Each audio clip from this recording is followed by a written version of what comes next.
Salam əziz şagirdlər, bu videomuzda da sizə növbəti bir qəbul sualının izahını verəcəm. Sualın şərti belədir. Loqaritma kvadratı 14 əsasdan 98 çıxılsın. 6 loqaritma 14 əsasdan 98 vurulsun. Loqaritma 14 əsasdan 2 çıxılsın. Loqaritma kvadratı 14 əsasdan 2 bölünsün. Loqaritma 14 əsasdan 98 çıxılsın. 7 loqaritma 14 əsasdan 2. Bu sualı həll etmək üçün kiçik bir əvəzləmə etmək lazımdır. Loqaritma 14 əsasdan 98-ə bir x deyirik. Loqaritma 14 əsasdan 2 isə y deyirik. Onda bu şəkildə bir ifadə alınır.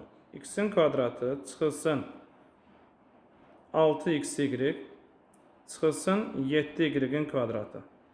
Məxrəcdə isə x çıxılsın 7y qalınır. Kəsirin sürətində yaranan kvadrat üsədliyini parçalama üsulu ilə vuruqlara ayırırıq. Bunu necə parçalamaq lazımdır? Ümumiyyətlə bu şəkildə olan ifadələri vuruqları ayırmaq üçün 2 ilə də seçmək lazımdır ki, onların cəmi -6-ya, hasilləri isə x kvadratının əmsalı ilə y kvadratının əmsalının hasilinə bərabər olsun. Yəni bizə lazım olan ədədlərin cəmi -6, hasili 1 -7-yə vuranda edir -7. Bu ədədlər isə -7 və müsbət 1-dir. Onda biz bu -6xy kvadratını parçalayırıq. X kvadratı üstə gəlinsin xy çıxılsın 7xy şəklində parçalayırıq. Çıxılsın 7y-in kvadratı. Bölünsün x çıxılsın 7y. Bərabərdir. Sürətdə bunları 2-2 qruplaşdırsaq, ilk ikisindən x-i mötərizə xaricdən çıxarsaq x plus y qalınır. Buradan -7y-i mötərizə xaricinə çıxarsaq, mötərizənin içərisində x plus y qalır. Məxrəcdə isə x çıxılsın 7y olduğu kimi qalır. Bərabərdir.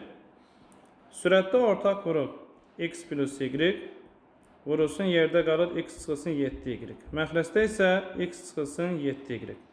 Və bunları ixtisar etsək, qalır x plus y. X plus y bərabərdir.